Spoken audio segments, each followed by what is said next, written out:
I was proud of our young ladies. I think the biggest thing when I look at the game and look at the stats is 21 assists on 29 baskets. I think that was the brightest spot from an execution standpoint tonight. Next would be probably the 31 turnovers. I thought we got after them. We extended our pressure. I was upset with myself for not doing it as much the last game early on. And I made a vow not to be as tentative anymore. That's our style of play. Our rotations are still getting better. We're still a little hesitant on that second or third rotation, holding tight to our man. But we got a little bit more aggressive as the game went on, searching for lineups that could continue that for extended periods of time. So I'm proud of our kids there. Whenever we play this game, I always share a poem with our young ladies. Little eyes are always watching. And I kind of finagle the words a little bit to make it from a female standpoint. But I talked to our young ladies about my daughter, who's school age, who was out there screaming with the rest of the kids. And I talked to them about being in Southern Illinois. The beautiful thing about SIU is it's the Salukis, and that's it. It's not a lot else that you're competing with in this area. So our young ladies are the rock stars. Our young ladies are who those little girls and some of the little boys envision themselves as in the future, having that SIU across your chest and the responsibility that comes with it. So our first game goal had nothing to do with basketball. It was how we presented ourselves, how we carried ourselves. If one of those young people walked away with something that our kids could give them, then today would be a success. And I was proud of how our young ladies handled themselves throughout. There were some areas where we still got to get better. We're still cleaning it up. I'm hopeful to stand in front of you with a couple more bodies coming up here, shortly, where we can continue to extend our rotation. It wasn't a day where we particularly shot the ball well, but individual efforts first. I want to talk about Kayla Cooper, who, when you look at her stat line, is nothing extraordinary about it. Kayla brought her hard hat to practice this week. I actually demoted her and took her out of the lineup after our last game because my expectations are so high for her, and she understands that. All she did was work. She took that black team and she whooped our butt in everything for about 3 straight days, and she had an infectious energy that made those kids she was playing with raise their game to a different level. The stats might not show it, but she was one of our leaders with 5 assists, but she just brought an energy that the rest of the kids jumped to. So Kayla was the first player that stood out for me. Obviously, Gift does what Gift does, but Tyranny and TT, my 2 older veterans, if you will, with TT, they just understand what I want, and they're solid. And I hope my young kids understand, if you can just be solid, that'll keep you on the floor. When I asked TT earlier, what have you seen from her game this year that is allowing her to take advantage of the gift she has athletically? 5 assists, 0 turnovers, 4 steals. That's her game. That's why we got her here. I wanted to be longer. I wanted to be able to get out in passing lanes. I wanted to be able straight line drives down the floor. I got freshmen that are still trying to prove to me that they can hit a shot. TT, don't worry about that. TT's going to get in the paint. She's going to get fouled. I want her to shoot free throws better this week. But she understands her role. Now, she's still working to expand that. But in the meantime, she sharpens what she needs to sharpen, and that's why her minutes are what they are. I can't take her out of the lineup. I need her defensively. She understands what I want when we're jumping screens, when we're rotating the way we rotate. And, Lord, it's just the difference when all these Fs for freshmen change over to S's for sophomores. Yeah. I won't have to wear this headband, and I don't have to dye my hair as much just because she steadies us. She steadies us. Still a little concern, I guess, about the depth at the moment until you get a couple of players back? Oh, for sure. I think that's what alludes to the 17 turnovers. Whenever you're playing that many kids, you're going to have that. But it's my mainstays that I'm concerned about with my turn, the kids that I'm relying on for heavier minutes. Alice knows as soon as she does it, she goes, ugh, and she looks at me. I was like, don't look at me. You already know what it is. So I got to just get them to value that ball, because as we head into conference, possessions are going to be so vital. They're going to be so vital, and we just got to clean that up because for the last 2 games, those turnovers haven't been forced. And even a bad shot selection. Yes. Like at the end of the first quarter, an air ball, I think an air ball or a brick on a three-pointer Yeah. where you could have had the last shot. You could have had the last shot, and I'm screaming my lungs out. I told him, you're not going to hear me. And as a player, you might enjoy that. But with that freedom comes responsibility, and that's what I'm trying to get them to understand. But understand I got 3 freshman point guards, and I'll put Kayla in that position, which I did today, just because she studies and understands us. But I'm trying to teach them what tempo is. I'm trying to teach them why shot select. Baby, I'm not telling you not to shoot the ball, but shot selection is so important because you give them a chance, or you give us a chance to get a foul on the other end before I have a chance to get somebody out that's valuable. So we'll go back to film, but the thing I love about it, Alice is going to be the first one, AP is going to be next. They're all watching film. They're all trying to get better. And one more thing, referring to what TT said about remembering why you played basketball in the first place and being able to smile in a game like this versus maybe tougher competition. How much do you juggle that balance in getting your team a game like this where you can feel good about whatever's done at the end of the day? You know, it's tough. It's tough, and I understand budgets, but this is my only buy-in game on my entire schedule. You know, it's completely different. We're moving in a different direction, and I get it.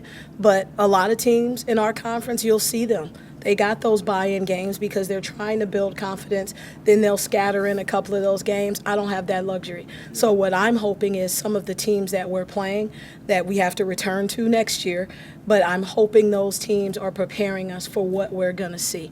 But, yeah, of course I would love if our record, we could just boost our record a little bit more with some of these games. But I think the experience in the end will bode well for us because our kids are resilient and they've been hit with adversity and they know some more is coming, but we're growing through it and hopefully we continue to get better and better.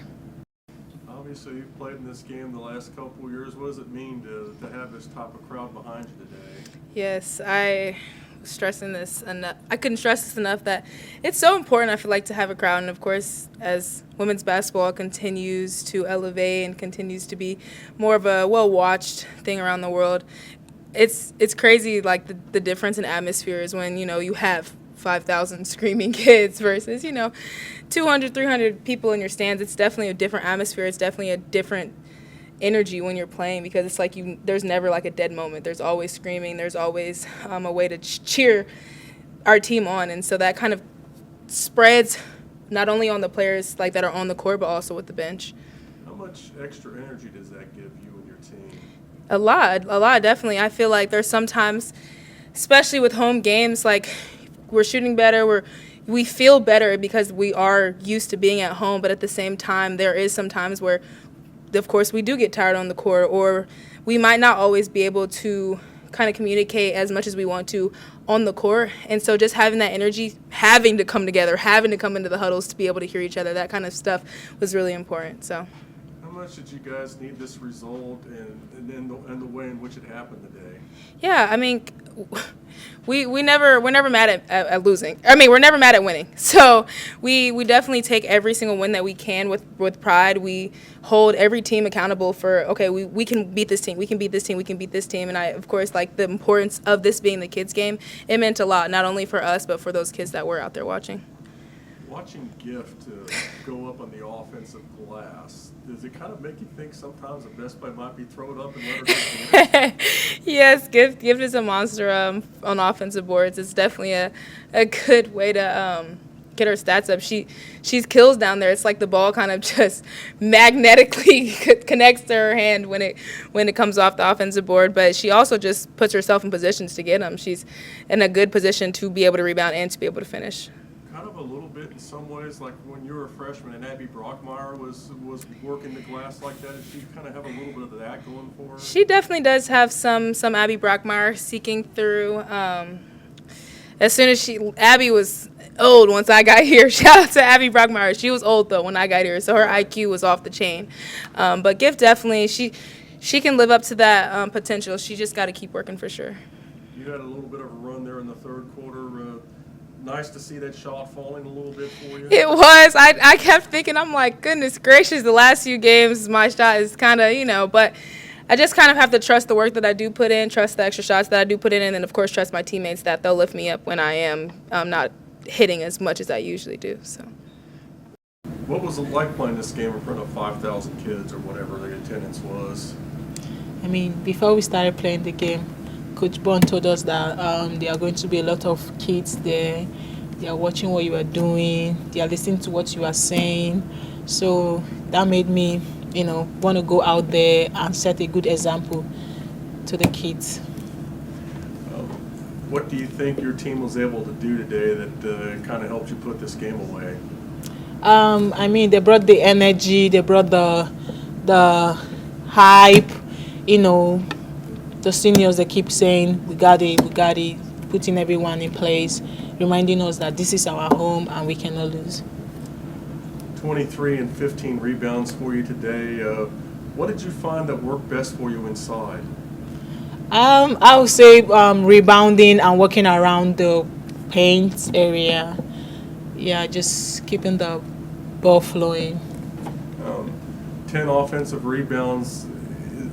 How much of it is athletic ability? How much of it is just a knack of finding the ball?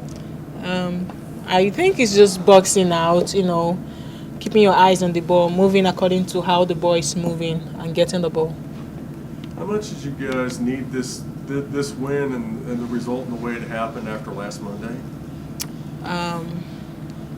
We just want to win. We just want to win. We just want to do everything to win. Yeah, the energy, the constant reminder that we have to win. This is really key. We have to win. What was this game like today, playing in front of 5,000 screaming kids? It was fun. Last year it was kind of like I was had a lot of anxious and anxiety going on, but this year it was just fun. Just seeing the kids just scream just to be screaming. It just reminded me why I chose to play basketball for so long. But I enjoyed this game a lot. I'll ask you the same thing I just asked Tyranny. When you have that kind of crowd behind you, that energy, how much does it kind of lift your game overall, lift the team's game?